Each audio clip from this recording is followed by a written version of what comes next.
नमस्कार दोस्तों, मैं हिमांशु किदावत स्वागत करता हूं आप सबका हमारे चैनल पुस्तक कॉमिक्स पर। आज हम सबसे इम्पॉर्टेंट टॉपिक डिस्कस करने जा रहे हैं। आज से हम कंटिन्यू इसी टॉपिक पे डिस्कस करेंगे, that is GST, goods and services tax. ये एक बहुत ही मेजर स्टेप है, बहुत ही सिग्निफिकेंट स्टेप है in the history of indirect taxes. GST को पढ़ने से पहले हम ये समझते हैं कि जब जीएसटी नहीं था तो उस टाइम पे कौन कौन से टैक्सेस लागू होते थे, क्या टैक्सेस का क्राइटेरिया था, ये सब चीज़ें देखते हैं। तो जीएसटी के आने से पहले सेंट्रल एक्सरसाइज ड्यूटी जो कि चार्ज करा जाता था सेंट्रल गवर्नमेंट के थ्रू, वेट था, एंट्री टैक्स था जो कि चार्ज करा जाता था स्टेट गवर्नमेंट के थ्रू, जिसकी वजह से कैस्केडिंग इफेक्ट था हर एक लेवल के ऊपर। अभी कैस्केडिंग इफेक्ट क्या होता है? जब भी टैक्स के ऊपर टैक्स चार्ज करा जाता है तो उसको हम क्या बोलते हैं? कैस्केडिंग इफेक्ट बोलते हैं। अब इतने सारे एक्ट्स, इतने सारे फॉर्मेलिटीज, इतने सारे इंटायर टैक्सेस, तो ये बहुत ज़्यादा मुश्किल था इन सबको मेंटेन करना। तो अभी हमने सबसे मेजर प्रॉब्लम के बारे में देखा कि that is cascading effect. Cascading effect क्या था? Tax on tax. इस प्रॉब्लम को सॉल्व करने के लिए एक नए एक्ट ने जन्म लिया, that is GST, goods and services tax. इसकी वजह से टैक्स का जो पूरा प्रोसीजर है वो बहुत इजी हो गया, बहुत सिंपल हो गया। अब इजी और सिंपल का मतलब क्या है? सबसे ज़्यादा जो इम्पैक्ट है वो डाला किस पे? जो बड़ी बड़े बिजनेसेस है, लार्ज ऑर्गेनाइजेशन है, उस पर बहुत बड़ा इम्पैक्ट पड़ा, क्योंकि अब हर एक गुड, हर एक सर्विसेज जो भी इंडिया के अंदर इंट्रोड्यूस करी जाएगी, दी जाएगी, उन सब पे एक ही टैक्स लगेगा, that is GST, goods and services tax. ये सब तो हमने थोड़ा बहुत इंट्रोडक्शन के बारे में डिस्कस करा, लेकिन ये जीएसटी आया कहाँ से था? तो थोड़ा बहुत हम स्टार्ट करते हैं हिस्ट्री ऑफ जीएसटी के बारे में। तो हिस्ट्री ऑफ जीएसटी क्या थी? सबसे पहले जीएसटी को इंट्रोड्यूस करा गया था इन द ईयर 2004 बाय खेलकर कमेटी। उन्होंने प्रपोज करा नेशनल जीएसटी। जब उन्होंने ये प्रपोजल डाला तो फर्स्ट अनाउंसमेंट जो जीएसटी का करा गया था वो कब करा गया था? 1 अप्रैल 2006 के अंदर करा गया था by the finance minister P Chidambaram. उन्होंने बोला कि जीएसटी का इंट्रोडक्शन करा जाएगा 1 अप्रैल 2010 के अंदर। लेकिन इंडिया के अंदर कोई भी चीज़ इतनी आसानी से नहीं आती है, हम सब जानते हैं।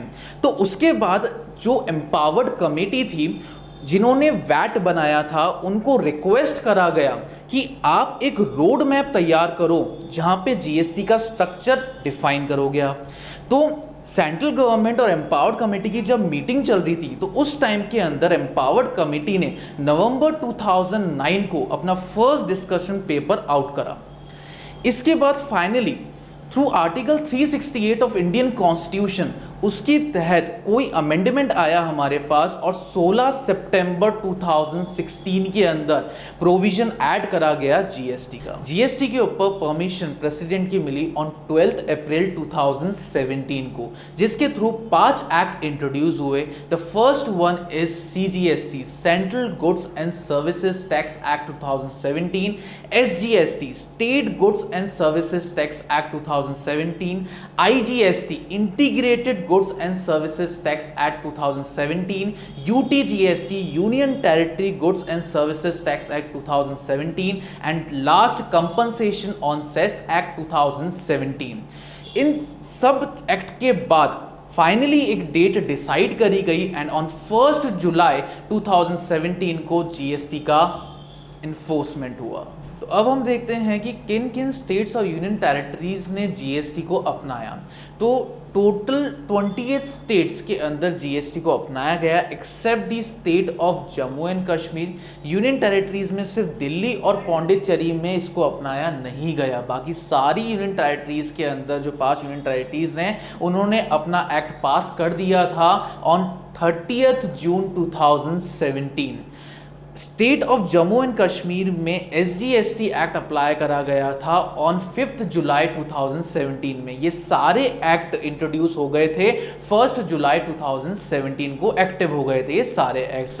तो इसमें एक मज़ेदार बात मैं आपको बताता हूं कि सीजीएसटी और आईजीएसटी जम्मू एंड कश्मीर में नहीं लगता है। अब हमने ये तो डिस्कस कर लिया कि जीएसटी इंट्रोड्यूस कैसे हुआ, जीएसटी किन किन स्टेट्स में अप्लाई करा गया, लेकिन जीएसटी की डेफिनेशन अब तक अपने लिए क्वेश्चन मार्क है। तो जीएसटी की डेफिनेशन से हम स्टार्ट कर रहे हैं।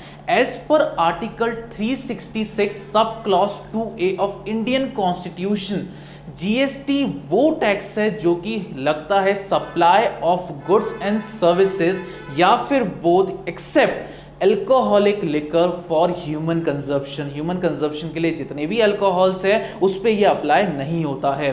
जीएसटी के आने से बहुत सारे टैक्सेस की ऑलरेडी डेथ हो चुकी थी।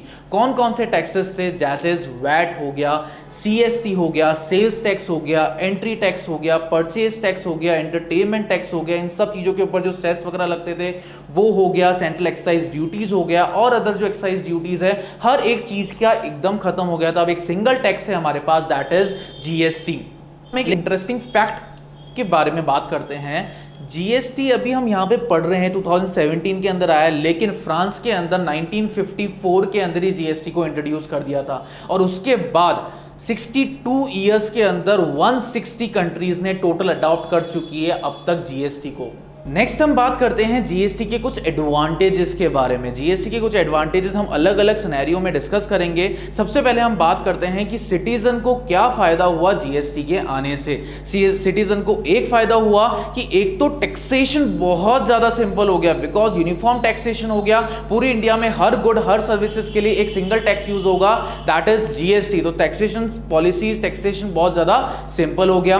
नेक्स्ट चीज, इसकी वजह से फायदा क्या हुआ कि अब गुड्स और सर्विसेज की प्राइस भी रिड्यूस हुई। हमने स्टार्टिंग के अंदर बात करी थी कि पहले के जो इनडायरेक्ट टैक्सेस थे उसके अंदर बहुत सारे टैक्स के ऊपर टैक्स हमको पे करना पड़ता था, कभी सेल्स का टैक्स, कभी वैट, ये सब चीजें पे करनी पड़ती थी, जिसकी वजह से कैस्केडिंग इफेक्ट बहुत ज्यादा होता था, टैक्स ऑन टैक्स बहुत ज्यादा होता था। तो इसको एलिमिनेट कर दिया था, जिसकी वजह से अब प्राइसेस में रिडक्शन हो गया, प्राइसेस यूनिफॉर्म हो गई। प्राइसेस यूनिफॉर्म के साथ साथ ट्रांसपेरेंसी भी हो गई टैक्सेशन पॉलिसी के अंदर, बिकॉज सिंगल जीएसटी का फॉर्मेशन आ चुका है तो हर एक चीज क्लियर है, हर एक चीज ट्रांसपेरेंट हो गई। एक फायदा और हुआ इससे कंज्यूमर्स को, हम बोल सकते हैं सिटीजन्स को, क्या फायदा हुआ? एम्प्लॉयमेंट अपॉर्चुनिटीज भी इंक्रीज हुई। एम्प्लॉयमेंट अपॉर्चुनिटी कैसे? बिकॉज अब यूनिफॉर्म टैक्सेशन के साथ साथ लार्ज ऑर्गेनाइजेशन के अंदर बहुत ज्यादा इंपैक्ट आया था। अगर ज्यादा इंपैक्ट आया उनके पास तो उनको अकाउंटिंग के वर्क के लिए और भी ज्यादा लोगों की रिक्वायरमेंट पड़ेगी। अगर ज्यादा रिक्वायरमेंट है तो एम्प्लॉयमेंट ऑब्वियसली इंक्रीज होगा ही होगा। नेक्स्ट हम बात करते हैं ट्रेड और इंडस्ट्री को इससे क्या फायदा हुआ। सबसे पहले जब जीएसटी नहीं आया था तो उससे पहले मल्टीप्लिसिटी थी हमारे टैक्सेशन की। सेंट्रल और स्टेट लेवल पे अराउंड 17 से प्लस टैक्सेस हमको चार्ज करने पड़ते थे as a trader, as a investor या इंडस्ट्रीज हम बोल सकते हैं। तो अब ये जीएसटी के आने से इन सब चीज़ें अबॉलिश हो चुकी है, ये सब चीज़ें खत्म हो गई। सेकेंड फायदा ट्रेडर या इन्वेस्टर को क्या हुआ? इससे फायदा हुआ इंडस्ट्रीज के अंदर कि अब जितने भी कैस्केडिंग इफेक्ट्स से टैक्स के ऊपर टैक्स लग रहा था वो सब चीजें एलिमिनेट हो गई। एक्सपोर्ट्स के अंदर फायदा हुआ बिकॉज यूनिफॉर्मेशन आ गया था, हर स्टेट के अंदर टैक्सेशन सेम था, तो एक्सपोर्ट के अंदर भी बहुत ज्यादा फायदा हुआ, न्यूट्रलाइज्ड हो गया एक्सपोर्ट के टैक्सेस।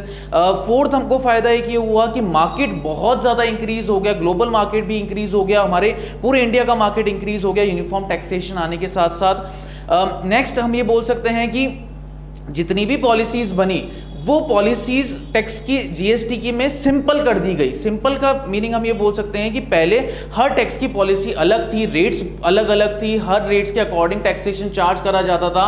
यहाँ जीएसटी के आने से हमारे पास लिमिटेड हो गई रेट्स, उनकी पॉलिसीज लिमिटेड हो गई, तो इससे इंडस्ट्रियल सेक्टर को बहुत ज़्यादा फायदा हुआ। नेक्स्ट हम देखते हैं कि स्टेट गवर्नमेंट और सेंट्रल गवर्नमेंट को क्या फ़ायदा हुआ जीएसटी के आने से। सबसे पहली बात, क्योंकि नेशनल मार्केट में एक बूम आ चुका था, फॉरेन इन्वेस्टमेंट इंक्रीज हो गए थे, make in India campaign start हो गए थे, पहला फ़ायदा ये हुआ। दूसरा, जैसे ही मैन्युफैक्चरिंग इंडस्ट्रीज ने बूस्ट आना स्टार्ट हो गया था, एम्प्लॉयमेंट इंक्रीज हो गया, एम्प्लॉयमेंट इंक्रीज के साथ साथ पॉवर्टी कम हो गई, अल्टीमेटली फ़ायदा किसको हुआ? जीडीपी को फ़ायदा हुआ। इन्वेस्टमेंट्स का पूरा क्लाइमेट चेंज हो गया, पूरा क्लाइमेट चेंज होने के साथ साथ अब एक इंडिविजुअल स्टेट्स को फायदा होने लग गया, उनको भी डेवलपमेंट स्टार्ट हो गया, उनका भी डेवलपमेंट होना स्टार्ट हो गया। नेक्स्ट हमको फायदा हुआ कि इन सब चीज़ों से जितनी भी पॉलिसीज थी, बिकॉज SGST और IGST बिल्कुल यूनिफॉर्म हो गए थे, इनकी यूनिफॉर्म रेट्स थी, जिसकी वजह से टैक्स की जितनी भी चोरियां होती थी वो सब चोरियां अब खत्म हो गई। टैक्स इवेजन के जो भी इंसेंटिव थे वो रिड्यूस हो गए। अब कंप्लायंस कॉस्ट भी हमारी बहुत कम हो गई, बिकॉज अब हमको कोई भी मल्टीपल रिकॉर्ड्स मेंटेन करने की जरूरत ही नहीं पड़ी। नेक्स्ट हम बात करते हैं भाई, हर एक एक्ट के कुछ एडवांटेजेस भी होते हैं जो हमने डिस्कस करे। यहाँ हम कुछ डिसएडवांटेजेस के बारे में हम बात करेंगे। तो डिसएडवांटेजेस क्या हैं जीएसटी के? जीएसटी सब सेक्टर्स के लिए अच्छा नहीं है। बहुत सारे आज भी आइटम्स हैं जिनके ऊपर टैक्सेशन नहीं लगता, जो टैक्स के लिए एग्जेम्प्टेड हैं। जीएसटी के आने से ऑलमोस्ट बहुत सारे आइटम्स हैं जिस पे एप्लीकेबल रेट्स यूनिफॉर्म है या फिर कम है, हम ये बोल सकते हैं। लेकिन कुछ फ्यूअर आइटम्स ऐसे भी हैं जिन पे टैक्सेशन बहुत ज़्यादा लगता है जीएसटी के आने से। नेक्स्ट डिसएडवांटेजेस हमारे पास ये है कि अल्कोहलिक कंजप्शन जो है ह्यूमंस के लिए, उसके ऊपर जीएसटी एप्लीकेबल नहीं होता। मतलब अल्कोहल लिकर्स जो ह्यूमन कंजप्शन है उस पर जीएसटी का कोई एडवांटेज नहीं है। थर्ड डिसएडवांटेज हमारे पास ये है कि आज भी स्टैंप ड्यूटी के जितने भी प्रोविजंस है वो जीएसटी के अंदर आते ही नहीं है। स्टैंप ड्यूटी सारी इंपोज करी जाती है डिफरेंट स्टेट्स के थ्रू। अब हम नेक्स्ट बात करते हैं रेट्स ऑफ जीएसटी की। तो कौन कौन सी रेट्स लगती है जीएसटी के ऊपर? जीएसटी के अंदर निल, 5%, 12%, 18% एंड 28% ये 5 रेट्स लगती है, जो कि IGST, CGST, UTGST, SGST सब पे एप्लीकेबल है। जब हम बात कर रहे हैं CGST, SGST, इन दोनों का अगर समेशन कर दे तो हमारा क्या बन जाता है? IGST बन जाता है, हम ये बोल सकते हैं। या फिर हम ये बोल सकते हैं कि अगर CGST के रेट्स को हम डबल कर दें, that is equal to the rate of IGST। इसके ऊपर एक छोटा सा एग्जांपल लेते हैं हम लोग। जैसे सपोज करो कि मिस्टर एक्स एक डीलर है जो कि मुंबई में रहता है। वो मिस्टर वाई जो भी मुंबई में है उसको अपने गुड्स सप्लाई करता है वर्थ ₹10,000। दोनों सेम स्टेट पे, that means inter state supply है। इंटर स्टेट सप्लाई के ऊपर हमेशा CGST और SGST लगता है। अब यहाँ पे जो GST की रेट है वो 18% है, दैट मीन्स CGST 9%, SGST 9%। तो अब मिस्टर वाई से कितना पैसा कलेक्ट होगा जीएसटी का? 10,000 के ऊपर 18%, दैट इज 1,800। ये 1,800 में से 900 तो सेंट्रल गवर्नमेंट के पास जाएंगे एंड 900 स्टेट गवर्नमेंट के पास जाएंगे। इसी के अंदर एक कंटिन्यू करते हैं इसी एग्जांपल को। अब सपोज करो मिस्टर एक्स जो डीलर था मुंबई का, वो किसी मिस्टर जेड जो डीलर है जयपुर में स्टे करता है, उसको सेल कर रहा है कोई भी अपनी कमोडिटी। तो यहाँ पे ये जो सेल है, ये जो सप्लाई है वो क्या है? इंटर स्टेट सप्लाई है। पहले वाली क्या थी? Intra state supply. यहाँ पे मैं बात कर रहा हूँ इंटर स्टेट सप्लाई, मतलब एक स्टेट से दूसरी स्टेट। तो यहाँ पे एप्लीकेबल है IGST। अब जो CGST और SGST की रेट थी दैट इज 9 and 9%, तो IGST की क्या हो जाएगी? इनकी डबल, दैट इज 18%। तो 18% जो IGST हम कलेक्ट करेंगे वो सीधा जाएगा किसके पास? सेंट्रल गवर्नमेंट के